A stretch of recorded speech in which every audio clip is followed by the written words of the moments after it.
Can we stop talking about the hype around artificial intelligence? Can we stop that now? Are we past that point? Here we are, 2+ years into the generative AI wave. And guess what? The waves are still crashing. All right, we're going to talk about that today and more on Everyday AI. Welcome and thank you for joining us. My name's Jordan Wilson, and Everyday AI is for you. So, this is a daily live stream podcast and free daily newsletter helping everyday people like me, like you, not just learn generative AI, but how we can all actually leverage it to grow our companies and to grow our careers. That's what it's all about, right? You can read about it, you can think about it, you can talk about it, but until you use it to grow your company and grow your career, generative AI is not working for you. All right. So, we're going to talk today a little bit about that there is no hype around AI. And I'm going to talk to you a little bit about what that means and so many countless conversations that I've had. And that this is just how we work now. All right. Gen AI is how we work. All right.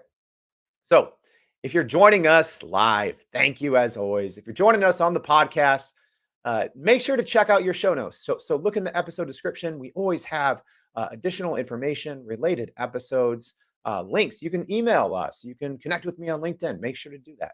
And as a reminder, this is a live show. People don't know. Yeah, this isn't edited. We don't have a team of 6 people that waits 3 weeks to put out an episode.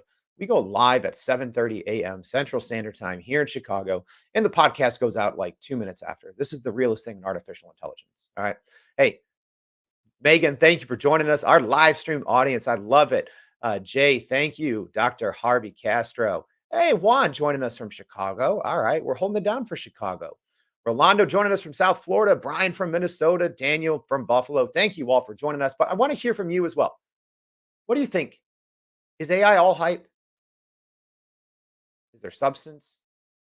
Is this just how we work now? I want to hear from you all. All right. As a reminder, please go to youreverydayai.com. Sign up for the free daily newsletter. We're going to be recapping today's show, and we do it for literally every single show. I tell people it is like a free generative AI university on our website. You can go in, and we've had probably now more than 140 guests, over 200 plus shows.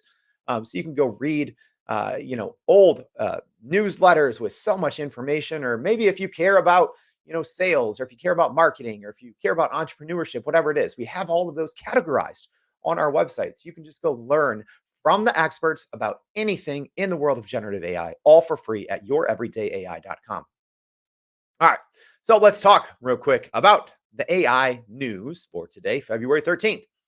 All right. So AI is threatening white collar jobs, according to a recent report in the Wall Street Journal. So the article in the Wall Street Journal shows that it's not just blue collar jobs at risk to AI and automation.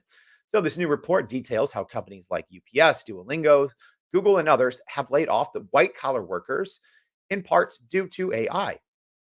And so while the direct impact of generative AI on job loss is currently low, the trend is growing. And we've been talking about that since day one here. All right, our next piece of news. How do you make AI better? More agents, right? I think of the skit from Will Ferrell, more cowbell.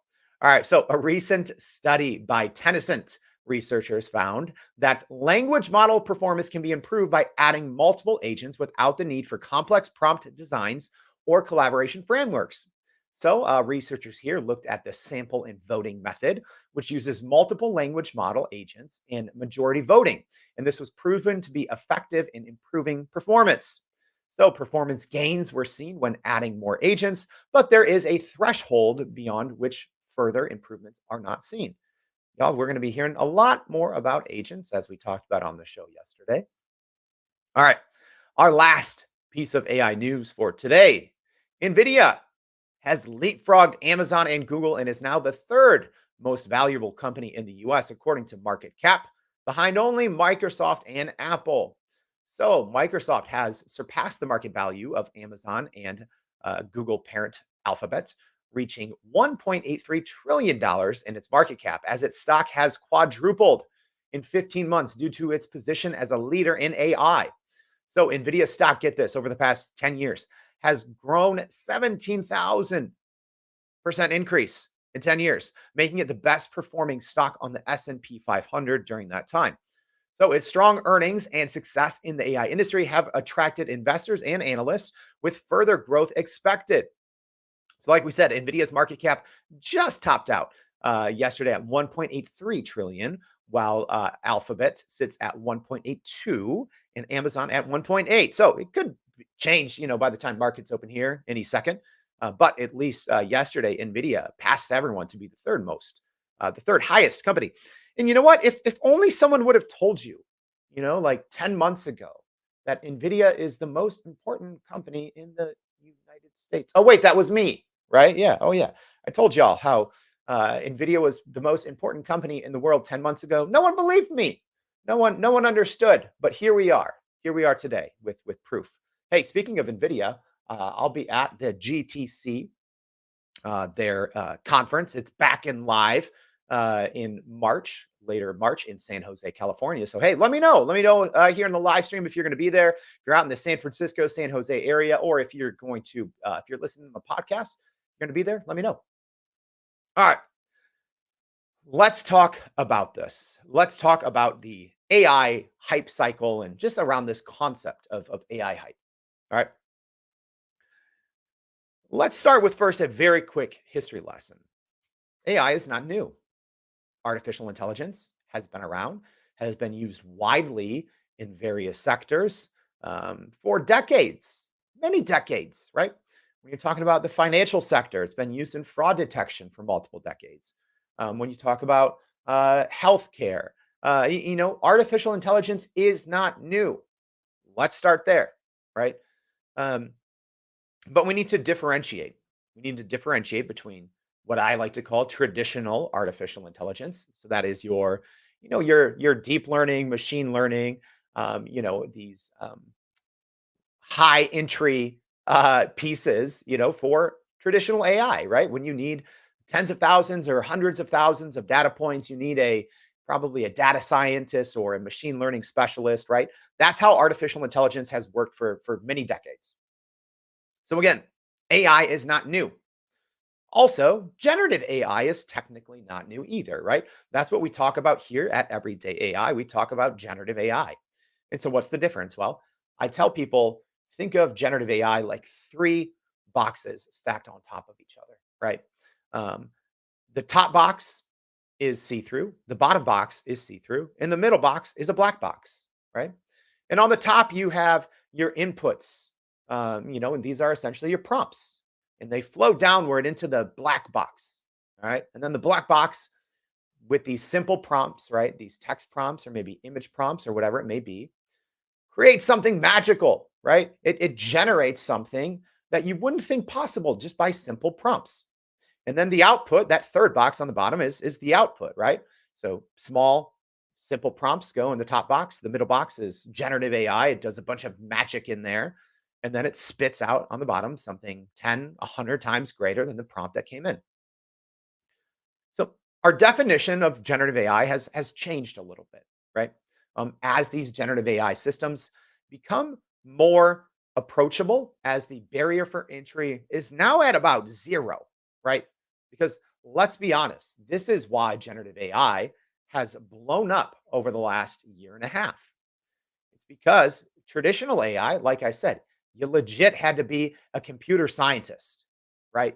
You legit have to play with decision trees in the sandbox as a kid, right? Artificial intelligence, traditionally, when we talk about the 70s, the 80s, the 90s, the early 2000s, it was sparsely used in the business community because it was hard. All right. So now what happened in that little generative AI black box that I just talked about? The smartest people in the world have been working for more than a decade to bring artificial intelligence, to bring that deep learning, machine learning, these neural networks, and to make them applicable for our day to day business use cases, to make them powerful for everyday people like you and me, to make them easy, to bring down the barrier of entry to about zero. Y'all, if you can type on a computer, you don't even need to type, right? If you can hit a button on your computer and speak to it, you now have the abilities and power that 10 years ago used to take the smartest people in the world, and it's greater now, right? We can generate things with generative AI so quickly that are so powerful. All right, so now that we got a little history lesson on generative AI, let's take a look, right? Let's take a look at this. So, if you're joining us on the podcast, I'm going to do my best to explain this, but so much of what we talk about around hype, just the word hype, a lot of it actually traces back to the Gartner hype cycle. Okay. Every single technology, and let me put this out there. Gartner is a great research organization, some of the smartest minds in the world. All right. So, with a lot of different technologies throughout the course of human history, especially recently, they plot these different technologies and they say, hey, and I'm simplifying here, but they essentially say, hey, all technologies follow a certain path or a certain cycle. Both when they're first announced, when they start to get implemented, when people really start to use it, and then it, kind of dies off, right? So one of the most common statements that I get from people or questions is, "Hey, what do you think about the hype around AI?" And y'all, it's gotten to the point where I'm actually so tired of answering that question. That's why I'm like, okay, today on Hot Take Tuesday, which by the way, I didn't ask y'all, how hot should today's show be? Throw some emojis, let me know. I'm feeling not super spicy, so we'll see. But traditionally, every single technology is, kind of charted. Okay. So as we look at this, you have your innovation trigger. All right. And then you have your peak of inflated expectations. And then you have your trough of disillusionment, your slope of enlightenment, and your plateau of productivity. Right. So these different kind of technologies, depending on where they at, Gartner plots them. All right. And according to Gartner, we are right now at the peak of inflated expectations for generative AI. It is at the very top of that roller coaster, the very top of that curve, right? We are the peakest of the peaks for inflated expectations. So, according to the smart researchers from Gartner, according to everyone else that follows this as well, right? People actually follow this and make business decisions based on this. I've heard of this, right? I've heard companies now say, well, we're going to wait. We're going to wait on this generative AI thing. We know it's at its peak.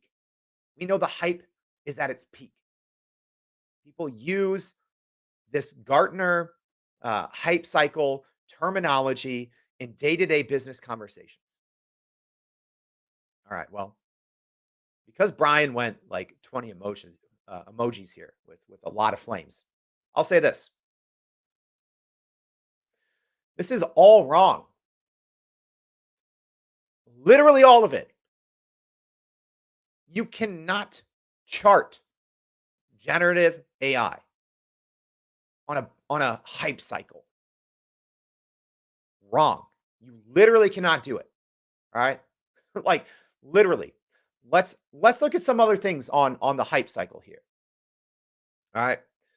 So, I'm having to manually zoom in with my eyes here. So, we have things like knowledge graphs, edge AI, computer vision, right? So all of these related technologies, AI engineering, etc. So, here's the thing. You cannot chart generative AI. All right? And let's talk about why this is wrong and let's take a quick history lesson, shall we? So, I want to look because one of the most common comparisons that we get is comparing generative AI to either computers or the internet, right? That seems like, all right, when we look at the past, you know, 3 decades of technological innovation, it seems like, oh, that's an apples to apples comparison, right? Generative AI, let's chart it or let's put it on this graph similarly to the internet. All right, so let's talk about the internet era. So, in the early days of web development, large companies had less capital to allocate towards internet focused research and development compared to their overall portfolios. It was an unproven space. All right. So what we're doing here is we're looking at these different eras and how the business world reflected across these different areas. All right. So in the early internet era, so we're talking 30, about 30 years ago, right? Mid 90s, late 90s. I would say the dot com, the dot com gold rush, you could say is very similar to what we're feeling with generative AI today. People that have, been in business and have been working since those days often draw and make that comparison. They say, yeah, we've been here before. You know, oh yeah, the dot com. Yeah, the economy went soaring, and that's what we're seeing now, right? Our economy hits all-time high, all-time records, almost. I like almost like every other week, right? Breaking all-time records for our major indexes here in the U.S. Same thing. I think we hit an all-time high yesterday in the Dow, or maybe it was last week. So people are making that comparison to the internet era. However, in the internet era, companies didn't have hundreds of billions of dollars to invest like they do now. There was no $1 trillion market cap companies in the dot com era, right? It is play money now, right? These $1 trillion tech companies have play money, which they did not have. Companies didn't have that, right? Back in the 90s, there was, your big companies were a lot of energy companies or oil companies, right? It wasn't tech companies. Now, you look at the most powerful companies in the world, in the US, all top six. So, we often talk about the Magnificent Seven here, but they're all tech, they're all AI, right? All of the biggest companies in the world right now, especially here in the US, are all AI heavy, are all AI focused. It wasn't like that 30 years ago. Another reason you can't equate today's quote unquote hype with what happened 30 years ago and try to chart it accordingly. That is not an apples to bananas comparison. That is not even an apple to fruit comparison. It's an apples to baseball comparison. Two different things. Let's keep going. Let's look at cloud computing. That's the next, kind of the next, I'd say comparison that a lot of people like to make, right? So a slow transition in the early 2000s and 2010s, in the tens. Is that what we say? The tens, right? So in the mid 2000s, for about a decade or so, we had the cloud era. So let's talk about how companies invested then. So their investments increased, but it followed a longer adoption curve as businesses transitioned from on premise IT. And then you had major players like Amazon with AWS led the way, and others cautiously observed. Okay. Cautiously. You had a period where about 10 years where you had one or two leaders in cloud computing, such as Amazon, make heavy investments. And those heavy investments gradually made early adopters into cloud computing some of the most profitable and some of the most valuable companies in the world. But this happened over the period of a decade or more, right?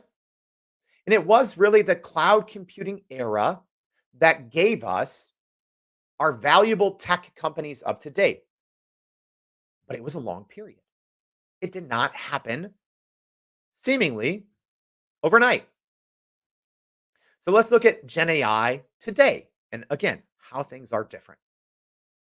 So now you have giants like Microsoft, Google, and Meta that are allocating massive budgets, NVIDIA as well, massive budgets, with generative AI becoming central to their strategic thinking. Billions of dollars are flowing in, dwarfing even early cloud investment levels. That's the thing. I don't think the average person, maybe even most people listening, understand what tech titans have become today. They become venture arms. wasn't like this 15 years ago, right? You literally have all of these tech trillionaire companies, your Amazons, your Googles, your Nvidias, your Metas, uh, Apple, etc. They are all investing billions with a B, billions of dollars into outside generative AI companies. So yes, they are making acquisitions to bring companies in their own house, right, or under their own roof. They're investing their own money, right? Apple reportedly is investing more than $1 million a day in development of its next generative AI product, right? Which, in theory, should be announced here in June. So they are spending billions of dollars internally, or on pace to spend billions of dollars internally. They're spending billions of dollars on acquisitions, and they are investing billions of dollars into third party companies that, at least for now, they have no thoughts of acquiring, right? You have companies like Anthropic, right, that have raised billions of dollars from multiple outside tech titans. The business world is changing, and all of the money is flowing in generative AI. Again, do you understand what's happening here? This is not hype.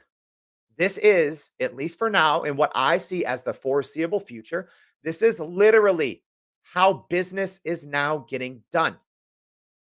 All right. Gen AI isn't a hype cycle. It's not a phase. It's not a fad.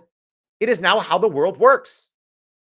You can't make that argument. Never in the history. Y'all, go check the facts. You know, I bring receipts. Never in the history since, we've had our stock market has this high percentage of the US economy, of the US capital, all been invested in a single technology. Is it a big risk? Sure, right? Because you can make the argument, oh, one big slip up in the Gen AI space, and it impacts the entire US economy. Y'all, this is also why I've been saying for a year that there won't be any meaningful legislation here in the USA, because generative AI is too important. We are not going to see anything like the EU AI Act, right? We might see an executive order, but we're not going to see legislation. We are not going to see meaningful laws that get passed through both bodies of Congress and become an enforceable law. That is not going to happen, because generative AI right now, the smartest people in the room know this, but most people don't. It is not a hype. This is our economy, right? This is how business is done. All right. So I'm going to go through here. I'm going to read a little background. All right. Now we're going back. We're going backwards now. So I want to explain the thought process behind the hype cycle that I showed you, right? Then I'm going to draw some comparisons. I'm not going to go bullet points here and disprove every single thing, but I always like to tell both sides of the story. It's the former journalist in me, right? I was a journalist for, I don't know, 7 years. You got to tell both sides of the story. I obviously have a strong opinion here, but I want to tell a little bit more about why and how this concept of AI hype has been born, how it's been adopted, and how I think business leaders are getting it wrong by trying to graph something like generative AI on a hype cycle. Anyways, so let's think and let's look at this hype cycle, right? Where we are at the peak, right? We are at the very peak of the hype cycle. According to the hype cycle, things will never get better. Guess what? That was from 2023. So guess what? Were we at the peak in 2023? The absolute peak of inflated expectations when this Gardner study came out as of July 2023, 7 months ago? Absolutely not. We have gone even higher, which is why I tell people, stop paying attention to this supposed hype cycle. It's wrong. All right, but let's explain it. Let's explain it, and then I'll tell you why it's wrong. All right, so generative AI, according to the Gardner study, and again, I'm not picking on Gardner here. There's been plenty of studies that have come out in the last year or two, where people have said, "Oh yes, Gen AI is a phase, it's a fad." It's at its peak, right? But I think Gartner is one of the, um, like I said, they do great work. They're one of the most respected, group of researchers, and this is one of the most commonly referred to, studies or points of reference. So more about the Gardner study. So it says generative AI is at its peak of expectations, transforming business processes. Critical technologies include AGI, artificial general intelligence, AI engineering, autonomous systems, and more. They said innovations fueled by generative AI impact content creation, automation, and experiences. Also saying advancements in generative AI are driven by technologies like AI simulation, knowledge graphs, and responsible AI. Also, Gartner hype cycle showing that organizations are aggressively experimenting with generative AI, leading to significant competitive advantages. All right. So now let's talk about why that's wrong. Well, first of all, that was from July 2023, and clearly that was not the peak. If I'm saying anything, that's not even the midway point where we were when they said we were at the peak of hype, right?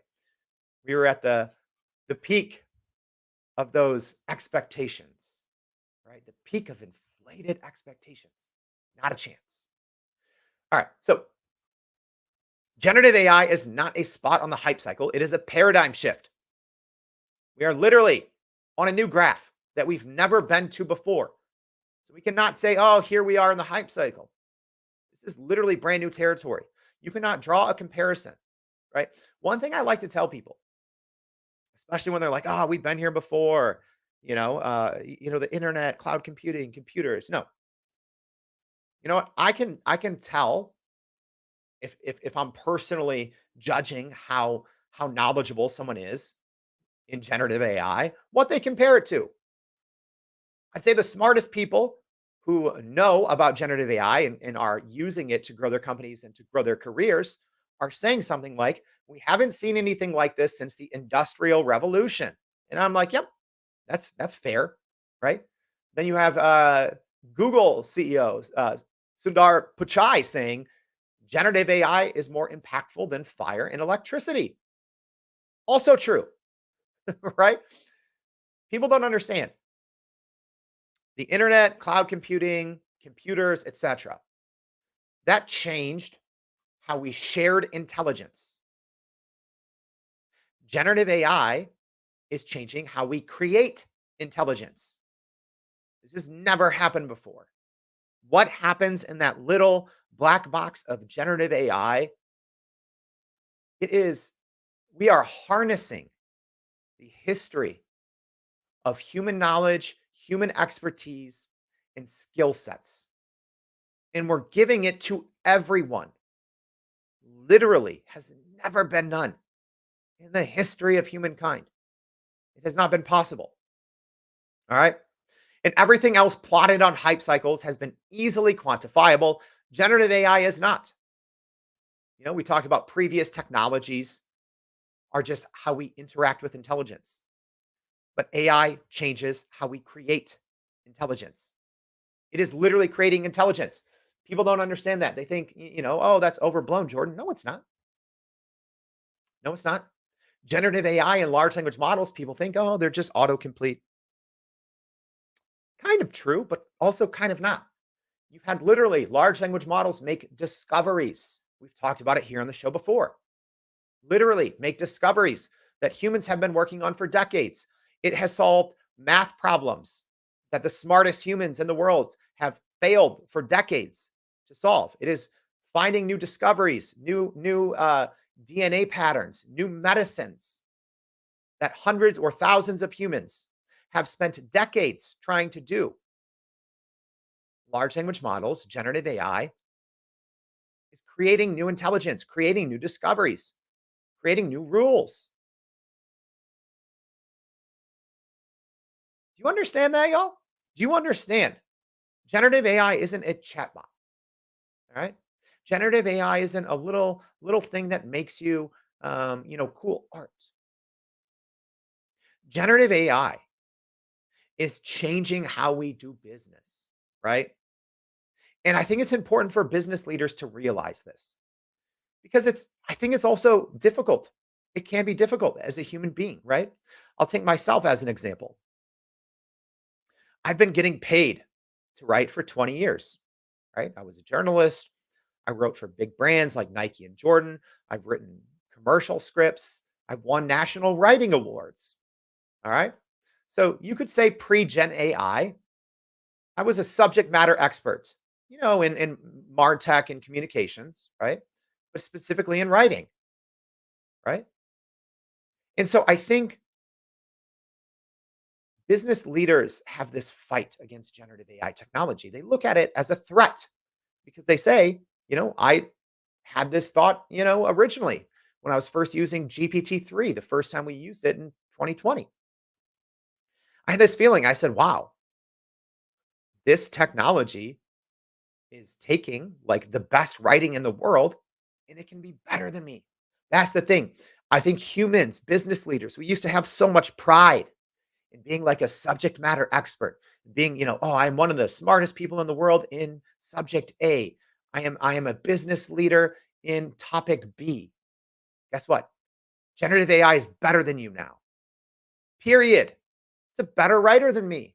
I've won national writing awards. ChatGPT can write circles around me. Most people don't figure out how to use generative AI correctly. They just put a copy and paste prompt in, they get something bad out, and they're like, "Oh yeah, generative AI isn't good. Let's put it on a hype cycle and say it's dying." It's not how it works. People aren't bothering to understand how to properly use Gen AI. All right, so like we talked about, it's not following a hype cycle. And this is the lowest barrier of entry with the highest upside potential of any technology ever. And it's not even close. Like what I just said, someone with zero writing skills, right? Maybe someone's always dreamed of being a good writer and they've just never been able to. Now, guess what? You can use a large language model if you're doing it correctly, right? If you're using our prime prompt polish PPP method, you can go in there and you can literally write content that is better than 99.9% of writers if you know what you're doing, right? And Gen AI is one of the only technologies in the world, this is important, that is iterative at its core. All right. Let's talk about that. That means that literally generative AI is building itself to be better at Gen AI. It is constantly learning from the hundreds of millions of people that are using it. That's what people don't understand, right? When you're, oh, people don't understand what it means, that our data goes back to these big companies. Well, that's why, as an example, you had something like AI images. 2 years ago, they were laughable. Guess what? Gen AI is building itself to be better at generative AI. It is constantly learning to be better. Generative AI is building better versions of itself. Now, those same images that are laughable 2 years ago look more realistic than human photos.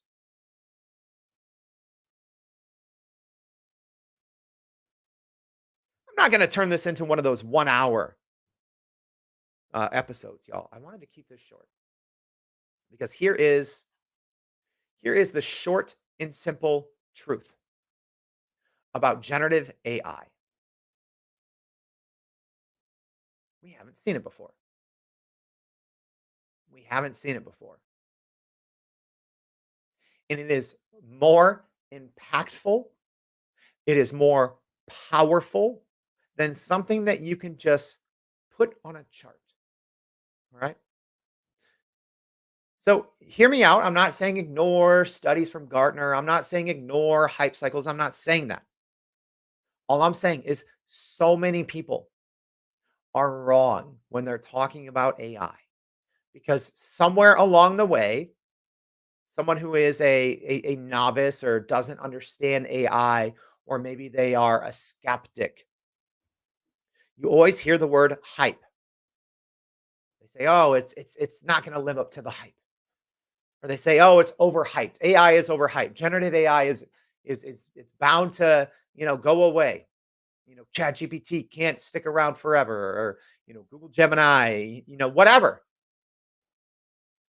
No, I'm telling you right now, if leaders in your organization feel that way, if they say, oh, we're at the height of the curve, let's wait this out.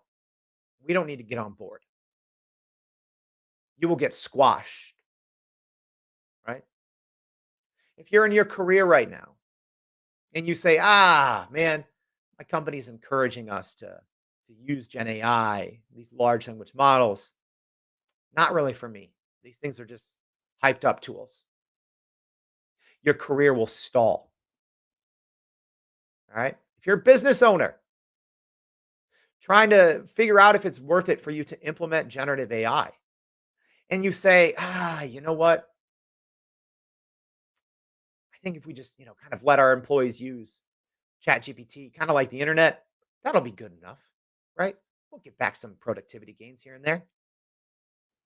Wrong. You have to, y'all, even when we talked about the internet, when we talked about cloud computing, we talked about decades, right?